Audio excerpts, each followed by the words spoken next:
কিছু গাদ্দার ছিল, তাদের মূলত মুনাফিকির কারণে এখানে বাংলাদেশ আলাদা হয়ে গিয়েছে। এভাবে এক একটা বয়ান। আবার দেখুন, যখন আপনি আওয়ামী লীগকে জিজ্ঞেস করবেন যে ৭১-এর বয়ান কি, তখন তারা বলবে যে শেখ মুজিব হচ্ছে এখানে একমাত্র কর্ণধার। ইভেন যারা সেকেন্ড কমান্ডার ছিল, তাদের যে অবদান ছিল সেই অবদানগুলোকে তারা অস্বীকার করে।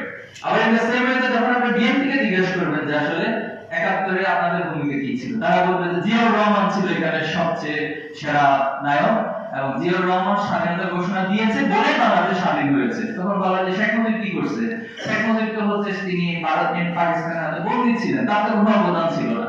তাহলে এই যে দেখেন একটি রাষ্ট্রের ইতিহাস নিয়ে এখনো পর্যন্ত আমরা কোনো কনক্রিট ন্যারেটিভ অথবা কোনো কনক্রিট ইতিহাস দাঁড় করাতে পারিনি। তাহলে কেন পারিনি?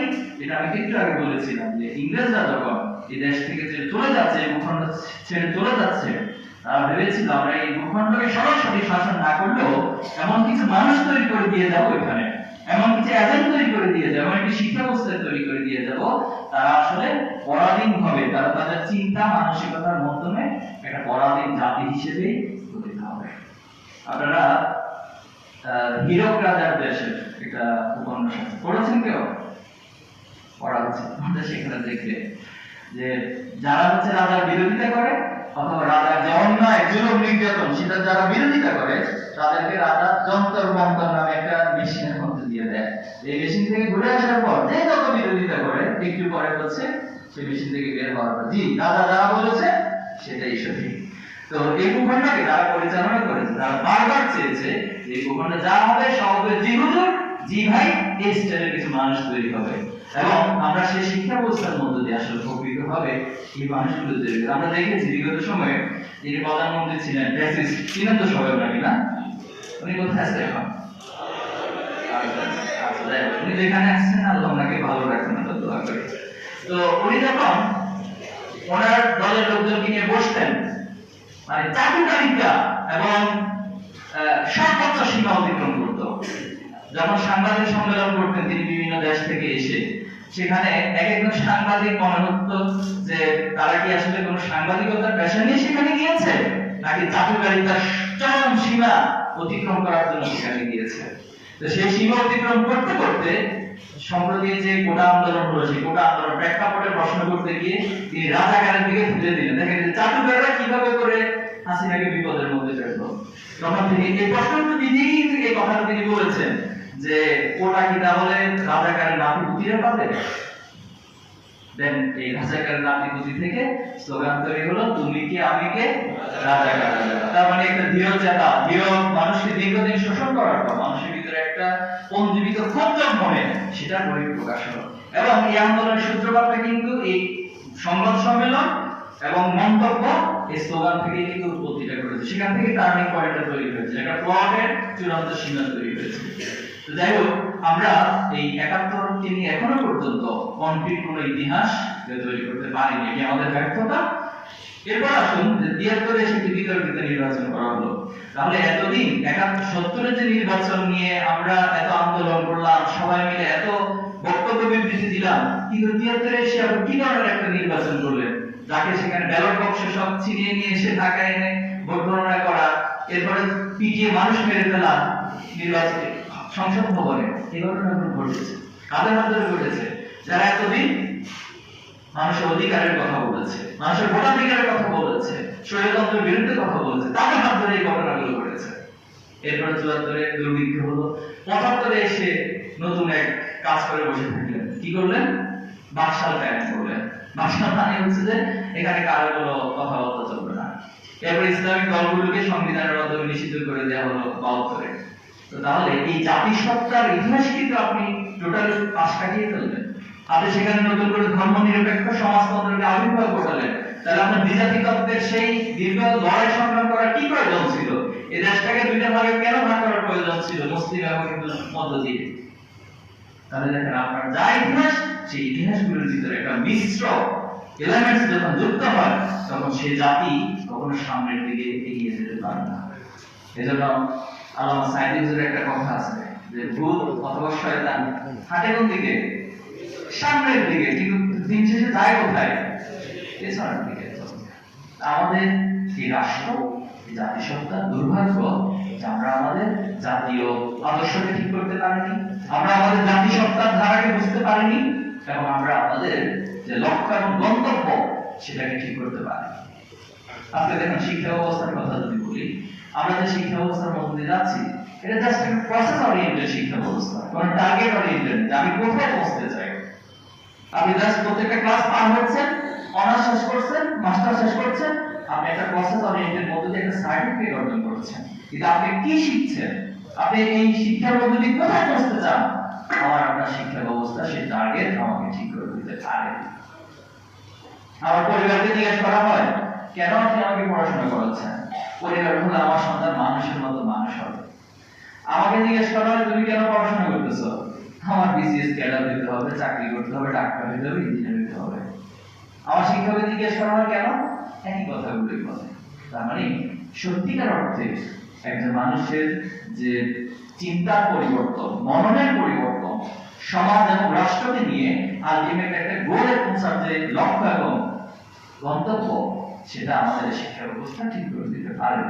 সম্মানিত উপস্থিতি, ৭৫ পরবর্তী বাংলাদেশে রাজনৈতিক অস্থিরতা এবং যুব সমাজের মাঝে একটা নৈতিক অস্থিরতা তৈরি হলো, যেহেতু তাদের জাতিসত্তার ধারা ছিল এক, কিন্তু সেখানে ধর্মনিরপেক্ষতা, সমাজতন্ত্র এবং পুঁজিবাদ এসে তাদের টোটাল চিন্তা চেতনার ভিতরে একটা অস্থিরতা তৈরি করে দিল।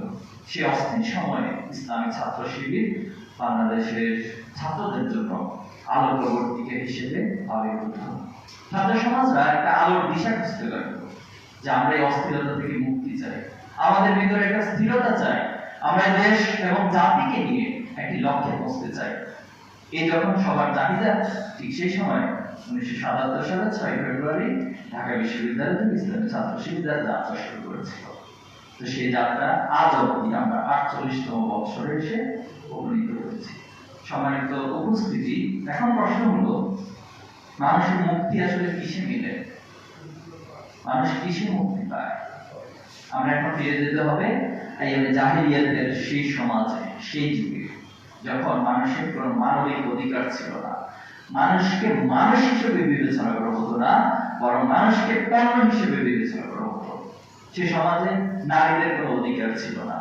একজন পিতা অথবা একজন মাতা যখন নারী সন্তান জন্ম নিত, তাকে তার জন্য কলঙ্ক মনে করত, এবং অসংখ্য উদাহরণ জাহিলিয়াতে ঘটেছে যে নারী সন্তান জন্ম নেওয়ার পর সেই ভূমিষ্ঠ সন্তানকে মাটিতে জীবন্ত পতিত করে ফেলত তারা, এবং নারীকে এক ধরনের ভোগ্য পণ্য হিসেবে সেই সমাজ ব্যবহার করত। মানুষের যে মৌলিক অধিকার কোনো সুনিশ্চিত ছিল না। অন্যায়, রাহাজানি, চিন্তায় এটা ছিল একটা নিত্যনৈমিত্তিক বিষয়। ঠিক সে সময়ে সে অন্ধকার যুগকে আলোকিত করার জন্য আল্লাহ তাআলা রাসূলুল্লাহ সাল্লাল্লাহু আলাইহি ওয়াসাল্লামকে পাঠিয়েছেন। এই পয়েন্টটা খুব ভালো করে বুঝতে হবে। রাসূলুল্লাহ সাল্লাল্লাহু আলাইহি ওয়াসাল্লামকে পাঠানোর পর তিনি যখন কিশোর বয়সে উপনীত হলেন, যুবক বয়সে উপনীত হলেন, তিনি সমাজের ভালোদেরকে নিয়ে ন্যায় সংঘ নামে একটা সংঘ ছিল, নাম জানেন? হিলকুল ফুজুল। এই হিলকুল ফুজুলের ন্যায় সংঘদের সংঘবদ্ধ হয়ে চেয়েছেন যে সমাজকে আমরা পরিবর্তন করি, এই সমাজকে আমরা আলোকিত করি। দেখো আপনাদের কাছে প্রশ্ন, আল্লাহ রাসূলুল্লাহ সাল্লাল্লাহু আলাইহি ওয়াসাল্লাম কি হিলকুল ফুজুলের মাধ্যমে টোটাল সমাজকে পরিবর্তন করতে পেরেছেন? আচ্ছা, কনফিউশন। সম্পূর্ণ সমাজকে পরিবর্তন করতে পারে, কিছু মানুষকে পরিবর্তন করেছে, ইন্ডিভিজুয়াল কিছু মানুষের চিন্তাকে পরিবর্তন করেছে। কিন্তু আল্লাহ সাল্লাল্লাহু আলাইহি ওয়াসাল্লামের উপর যখন ওহী নাযিল হলেন, আল্লাহর পক্ষ থেকে প্রেরিত যে ওহী, সেই ওহীর মাধ্যমে আল্লাহ তাআলা বলেছেন, ইকরা বিসমি রাব্বিকাল্লাযী খালাক, পড়ো তোমার প্রভুর নামে, তিনি তোমাকে সৃষ্টি করেছেন। এই ওহীর মধ্য দিয়ে একটা পর্যায়ে এসে সুদীর্ঘ 23 বছর কাজ করার পর আল্লাহ তাআলার পক্ষ থেকে ঘোষণা আসলো যে আল-ইয়াওমা আকমালতু লাকুম দীনাকুম ওয়া আতমামতু আলাইকুম নি'মাতি ওয়া রাদিতু লাকুম ইসলাম দীনা। আজকে তোমার জন্য পরিপূর্ণ জীবন ব্যবস্থা। ইসলামকে যারা অনলি ধর্ম হিসেবে ট্রিট করেন, তারা আসলে না বুঝে এটা করেন। ইসলামটা একটা জীবন ব্যবস্থা, এবং এই জীবন ব্যবস্থা মুহাম্মদ সাল্লাল্লাহু আলাইহি ওয়াসাল্লামের বানানো কোনো জীবন ব্যবস্থা না, এটা আল্লাহ তাআলার পক্ষ থেকে প্রেরিত ওহী, এবং সেই জীবন ব্যবস্থার মধ্য দিয়ে বলা হলো এখন তুমি সমাজকে পরিবর্তন করো। এখন আপনাদের কাছে প্রশ্ন, আল্লাহ সাল্লাল্লাহু আলাইহি ওয়াসাল্লাম সেই ওহী দিয়ে কি শুধু কিছু ব্যক্তিকে পরিবর্তন করছেন, নাকি টোটাল সমাজ, টোটাল ভূখণ্ড, টোটাল রাষ্ট্রকে পরিবর্তন করেছেন? টোটাল সমাজ এবং রাষ্ট্রকে পরিবর্তন করেছেন। এখন প্রশ্ন হলো, তৎকালে যখন আল্লাহ রাসূল এই ওহীগুলো তাদের জনপদের মানুষের কাছে পেশ করতেন, তারা বলতেন এটা তো তুমি মন গড়া, তুমি কবি, এটা তো আমরাও পারি। তখন আল্লাহ তাআলা চ্যালেঞ্জ করে দিলেন, ইন্না আ'তাইনা কাল কাউসার, হে কবিরা আসো, তোমরা তো অনেক জ্ঞানী, অনেক পণ্ডিত, যদি তুমি এই লাইনের পর পরের লাইনটা তুমি পারো, তুমি তৈরি করো। তখন সব কবিরা সারেন্ডার করলো যে আমাদের দ্বারা এর পরের লাইন বানানো সম্ভব না, কারণ এই কথাগুলো মুহাম্মদের বানানো কোনো কথা না, এটি স্বয়ং পৃথিবীর যিনি শাসনকর্তা, পৃথিবীর যিনি মালিক, লিল্লাহি মুলকুস সামাওয়াতি ওয়াল আরদ, সে আল্লাহর পক্ষ থেকে প্রেরিত ওহী কথা। তাহলে আজকে যদি আপনি এই সমাজকে সত্যিকার পরিবর্তন করতে চান, তাহলে আপনাকে মানবীয় কোন তত্ত্ব দিয়ে পরিবর্তন করা সম্ভব না। এখন আসেন, পৃথিবীতে এখন পর্যন্ত মানবীয় তত্ত্ব সবচেয়ে পপুলার কোনটা? পুঁজিবাদ, সমাজতন্ত্র, এটাই তো। কিন্তু যারা এই পুঁজিবাদ সমাজতন্ত্রের কথাগুলো বলছে, তারা কি পৃথিবীতে মানবতার পরিচয় দিতে পেরেছে? আজকে পৃথিবীতে সবচেয়ে সভ্য জাতি হিসেবে নিজেকে যে পরিচয় দেয়, সে পশ্চিমারা। পৃথিবীতে প্রথম বিশ্বযুদ্ধ সংঘটিত হওয়ার পিছনে কারা দায়ী? প্রাচ্য দায়ী? মুসলিমরা দায়ী? কারা দায়ী? পশ্চিমারা দায়ী, যারা নিজেকে সবচেয়ে সভ্য দাবি করে। পৃথিবীতে দ্বিতীয় বিশ্বযুদ্ধ, হিরোশিমা নাগাসাকিতে মুসলমানরা অ্যাটম বোম ফেলেছে? কারা ফেলেছে? যারা নিজেদেরকে সবচেয়ে সভ্য দাবি করে এবং তাদের মতবাদ, তাদের মন করা আদর্শ দিয়ে পৃথিবীতে শান্তি প্রতিষ্ঠা সম্ভব। তারা বলে, কারা বলে? যারা প্যালেস্টাইনে শিশুদেরকে, নারীদেরকে নির্বিচারে হত্যা করছে, হসপিটালগুলোতে আহত অবস্থায় কাতরানো মানুষগুলোর উপর বোম ফেলে যারা বম্বিং করে ধ্বংস করে দিচ্ছে, তারা বলে তারা পৃথিবীতে শান্তি প্রতিষ্ঠা করবে। একটা পাগলের পাগলামি ছাড়া কি আর কিছু? পাগলের পাগলামি না, পাগলের পাগলামি। যিনি আমাদের এখানে ছিলেন ফ্যাসিস্ট, তিনি নির্বিচারে গণহত্যা, এই গণহত্যার দৃশ্যগুলো আপনারা দেখেছেন ভিডিওতে, সোশ্যাল মিডিয়াতে দেখেছেন, মিডিয়াতে দেখেছেন। তিনি এখন বলেন আমার অপরাধ কি, আমার কি অপরাধ? এখন বলেন তিনি। কিছুদিন আগেও অনলাইনে একটা ভিডিও ভয়েস এসেছে ওনার, সেখানে তিনি বলেছেন আমার কি অপরাধ, তিনি ওনার অপরাধ সম্পর্কে জানেন না। এটাই হলো শয়তান, এবং শয়তান তার অপরাধ সম্পর্কে কখনো সচেতন থাকে না, জানে না, বোঝে না। এজন্য আসুন প্রিয় ভাইরা, এই সমাজকে যদি সত্যিকার অর্থে আলোকিত করতে চাই, তাহলে মুহাম্মদ রাসূলুল্লাহ সাল্লাল্লাহু আলাইহি ওয়াসাল্লাম যে আদর্শ দিয়ে সমাজকে পরিবর্তন করেছে, আমাদেরকে একই আদর্শ গ্রহণ করতে হবে। এজন্য আমরা কখনো বলি না অমুক ভাই তমুক ভাই জিন্দাবাদ, বলি আমরা?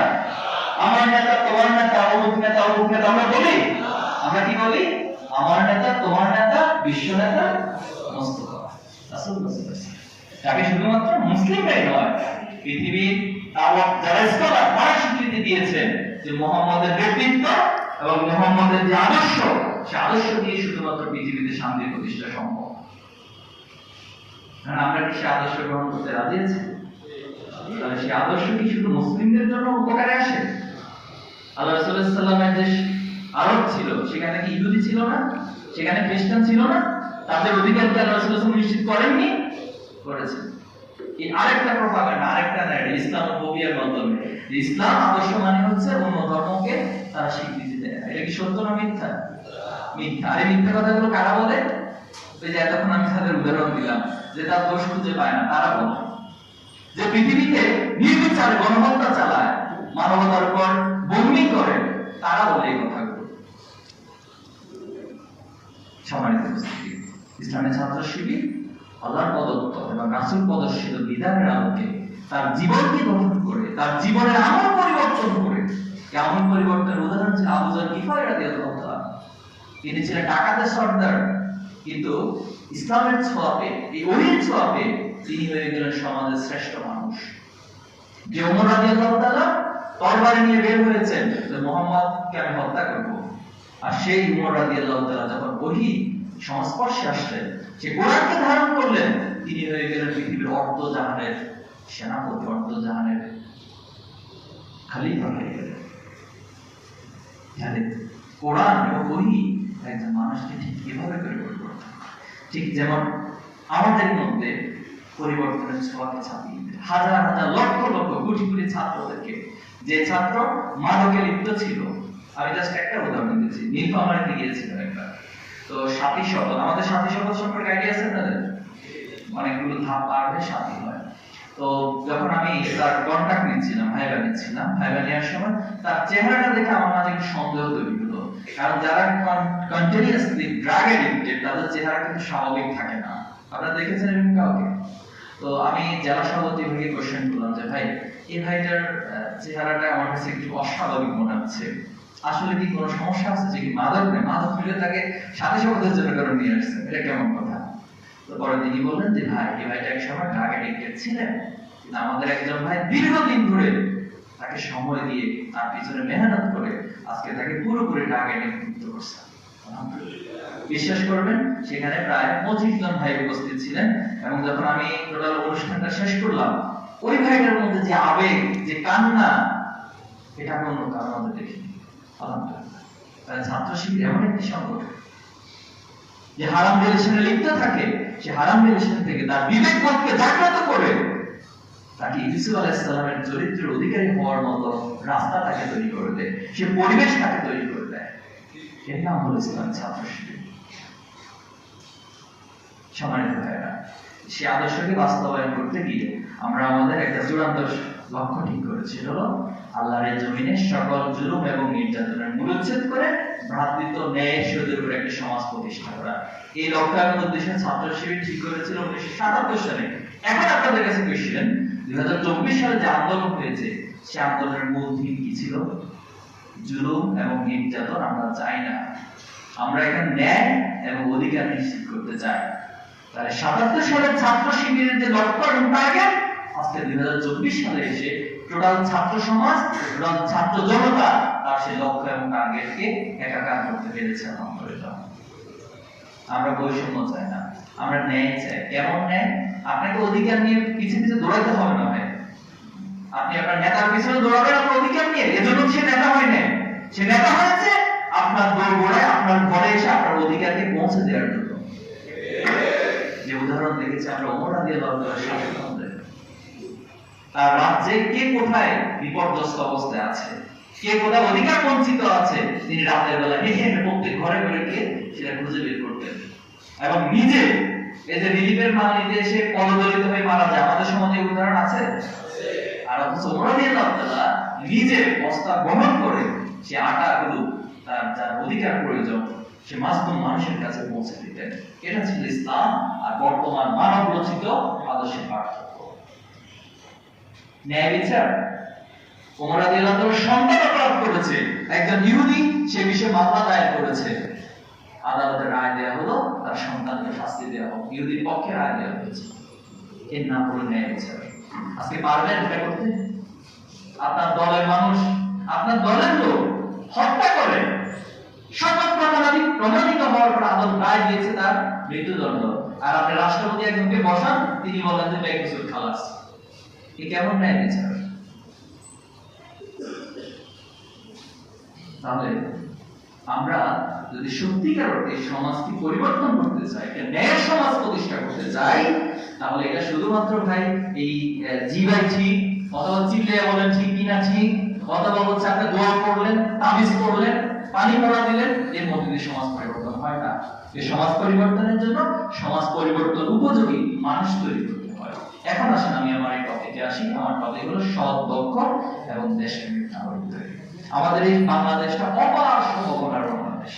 এটা আপনাদের মতো মানুষগুলো যদি এক একজন জনসম্পদে রূপান্তরিত হতে পারে, আমাদেরকে বলা হয় আমাদের দেশে মানুষ বেশি, এটা আমাদের অপরাধ। মানুষ বেশি কি অপরাধ? মানুষ বেশি তো সম্পদ আপনার জন্য। আপনি প্রত্যেকটা মানুষকে, প্রত্যেকটা সম্পদগুলো যদি একটা সম্পদে রূপান্তরিত করতে পারেন, তাহলে এই দেশটা তো তার অগ্রযাত্রা পৃথিবীর অনেক দেশে ছাপিয়ে চলে যাবে।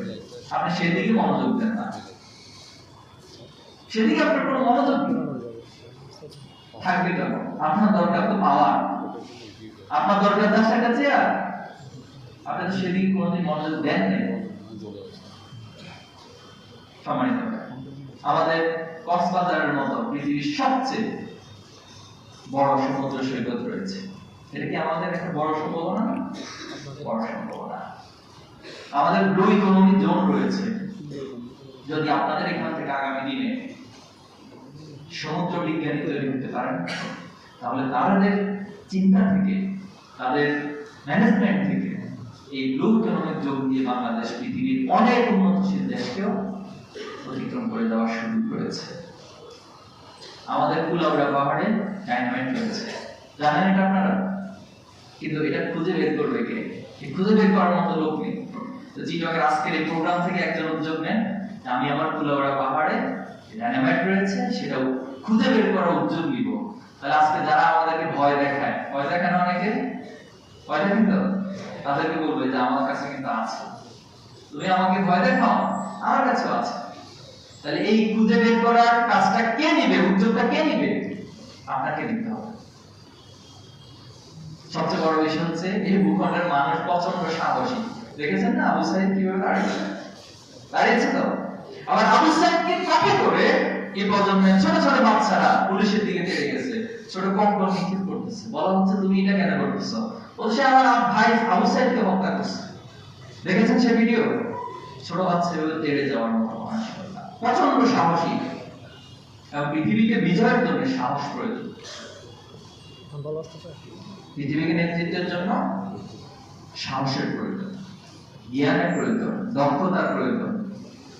আর ফাইনালি যদি সত্যিকার অর্থে আপনি পরিবর্তনের মানসিকতা লালন করেন, তাহলে আপনাকে সৎ হওয়া প্রয়োজন। এখন আমাদের এই বাংলাদেশের যে সম্ভাবনা, সেটাকে কাজে লাগাতে হলে আমরা কাজে লাগাতে পারিনি এতদিন বলবেন। বারবার আমাদেরকে ধোঁকা দেওয়া হয়েছে, আমাদেরকে চমৎকার চমৎকার কথা বলে দলে বেরানো হয়, কিন্তু এরপর ধোঁকা দেওয়া হয়, ধোঁকাবাজি করা হয় আমাদের সাথে। কখনো সেটা স্বাধীনতার বয়ানে ধোঁকাবাজি, কখনো ৭১ চেতনার নামে ধোঁকাবাজি, কখনো ধর্ম নিরপেক্ষতার নামে ধোঁকাবাজি, সমাজতন্ত্রের নামে ধোঁকাবাজি, বিভিন্ন মাধ্যম দিয়ে ধোঁকাবাজি করা হয় আমাদের সাথে। আমরা কি বারবার ধোঁকা খাবো? ধোঁকা না খেতে চাইলে আমরা চাই প্রত্যেকটি নাগরিক সৎ হবে, দক্ষ হবে, দেশপ্রেমিক হবে। এই তিনটে গুণের সমন্বয় ইসলামী ছাত্র শিবির নাগরিক তৈরির জন্য তার ভিশনকে ঠিক করেছে। এখন আসুন, সততা মানে কি? সত্যবাদিতা। আলামিন হবে। আল্লাহ সাল্লাল্লাহু আলাইহি ওয়াসাল্লাম অভিপ্রাপ্ত হওয়ার আগে সমাজে নিজেকে আলামিন হিসেবে প্রতিষ্ঠা করেছেন। তিনি যখন অভিপ্রাপ্ত হলেন, সর্বপ্রথম সবাইকে ডাকলেন পাহাড়ের পাদদেশে। পাহাড়ের পাদদেশে ডাকার পর বললেন যে আরব, হে মক্কাবাসী, হে আমার আত্মীয় স্বজন, আমি যদি বলি যে আমার পাহাড়ের পিছনে শত্রুপক্ষ অপেক্ষা করছে, কিন্তু তোমরা এই পাশ থেকে শত্রুপক্ষকে দেখছো না, তোমরা কে কে আমার এই কথার উপর বিশ্বাস করে শত্রুদের সাথে যুদ্ধ করার জন্য প্রস্তুত হবা? সবাই এক বাক্যে হাত তুলেছে, হ্যাঁ আমরা সবাই প্রস্তুত। বলা হলো কেন তোমরা প্রস্তুত? তোমরা তো দেখছো না শত্রু আছে না নেই।